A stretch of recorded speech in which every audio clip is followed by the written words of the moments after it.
compromise.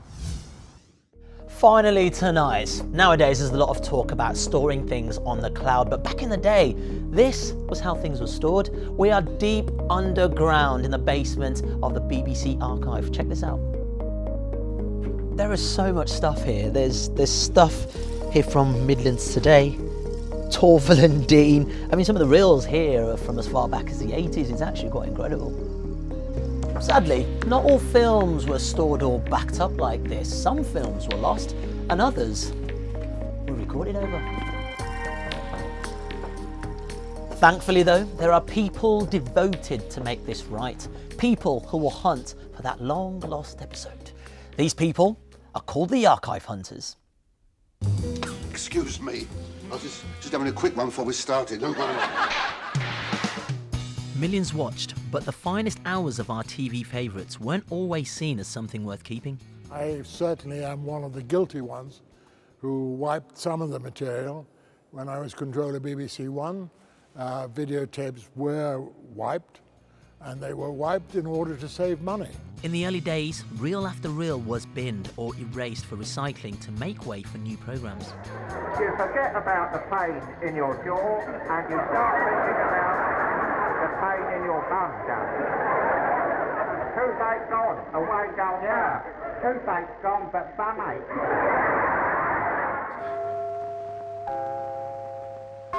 Not even the most famous showbiz names were spared as studio execs let TV gold slip through their fingers. You know, I think this is one thing that Peter and I both feel badly about, that I think the BBC erased all of our tapes. Thank you and good night. Have they really? Yeah, I think they erased the whole bloody lot. I can't imagine. I mean, some idiot maybe wanted some toilet paper, I don't know. So how is it that we can show you these classic 60s clips now? It turns out Dudley Moore wasn't the only one who thought his work was worth saving. You jammy bleeder. The broadcasters may not have seen the value of these shows, but sitcom writers Ray Galton and Alan Simpson did. Long-lost reels of their 70s show Steptoe and Son were found in Ray's basement after gathering dust there for decades. I'm moving all my collection out. I'm not leaving it here for you to destroy. We don't want to lose it, you know. It shouldn't be lost. It should be there for all to see. That's really... One of a girl working for us, her husband worked for the BBC, and he was able to record all the stuff that we, you know, and give us copies of it. And we kept them downstairs in Ray's cellar. Steptoe and Son, Series 1, The Offer. Good God. One of us looked at the tape and it had Steptoe and Son on it. And I think probably any old iron or one of the episodes we knew was still missing.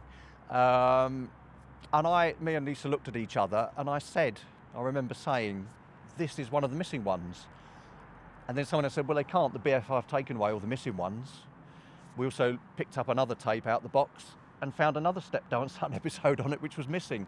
And we found 2 tapes with 2 episodes on that were still missing. These amateur enthusiasts saw it was time they turned professional and set up their company Kaleidoscope in 1987. We started looking for lost footage at places like car boot sales and also things like film collector, trade fairs.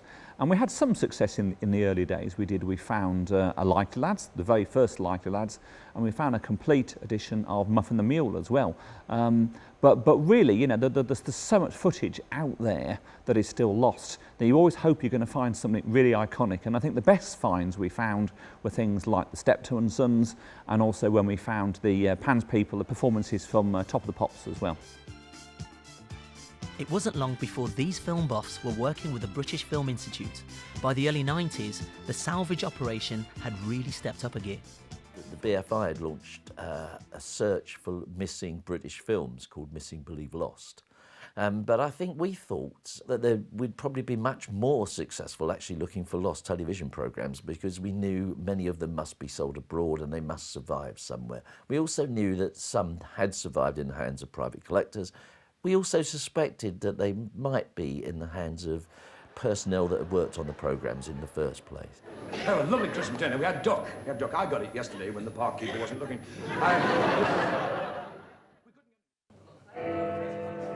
Welcome, everybody. By 1994, the Archive Hunters' huge collection in Dudley had a fan base of its own.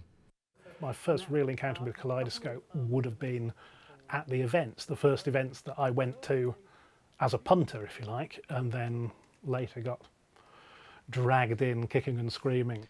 Kaleidoscope special screenings around the country caught the eyes of broadcasters like the BBC and ITV, who saw the growing demand for shows they thought they'd binned years ago. But when we started going to the TV companies and saying, have you got Dad's Army, have you got Steptoe and Son, the answer was often, we're not sure what we've got. And that really rang a kind of alarm bell with us, really. And so we decided that the first step to doing events really was finding out what was there. 3 decades later, Kaleidoscope is now the go-to place for finding old TV gems. Their archive hunters have retrieved long-lost films from far-flung places as well as nooks and crannies much closer to home. There's unquestionably stuff under people's beds or in obscure foreign television stations or, kept in the most unlikely of circumstances. Another rich seam has come from those who were there to record it, like Top of the Pops cameraman John Henshaw.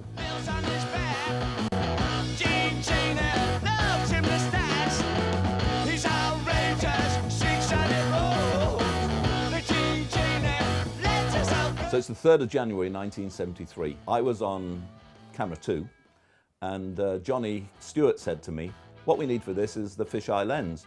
So for the first time, I'm using it on my camera, and boy, can I get in close and use it to its full effect.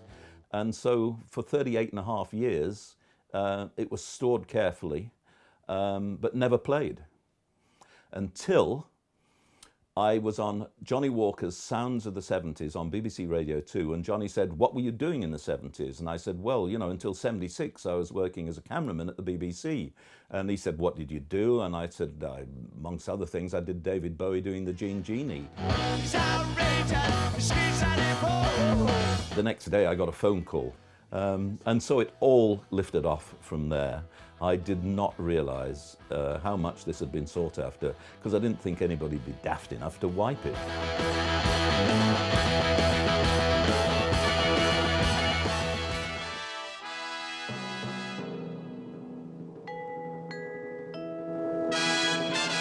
We all have our favourites, and there's lots of excitement about the latest find.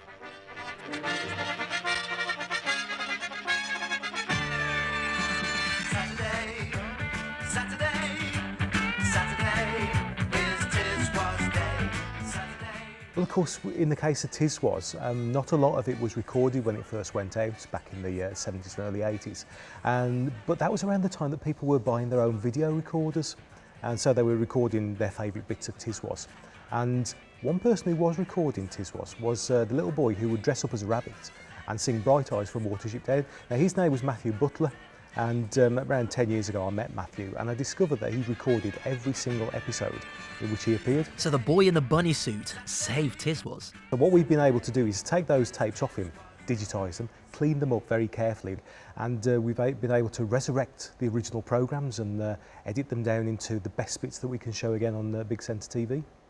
I wanted to be in a steel band, yeah!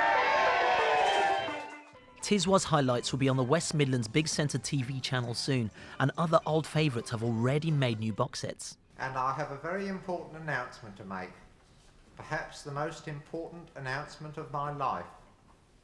I am dead. I died several weeks ago, and you're watching a telly. So the good, the bad and the ordinary are coming to screens near you again, and the archive hunters are convinced they can repeat their success and find even more programmes from the past. You see how it all ties in, Furtive Francis.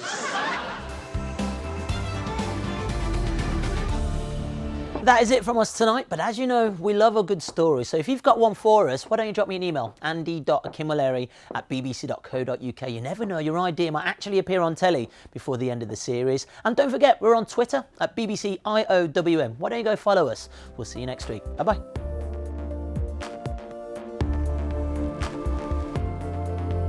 On next week's programme, Andy takes a close look at video games, where for some children, a harmless habit has become an unhealthy obsession. That's Inside Out on BBC One, Mondays at 7:30.